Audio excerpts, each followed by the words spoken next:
Nautusan ako ng amo na pabili nito.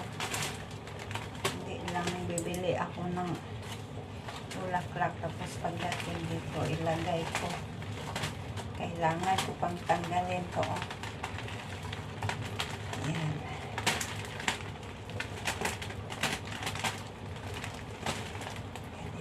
Ayan. Isa-isa.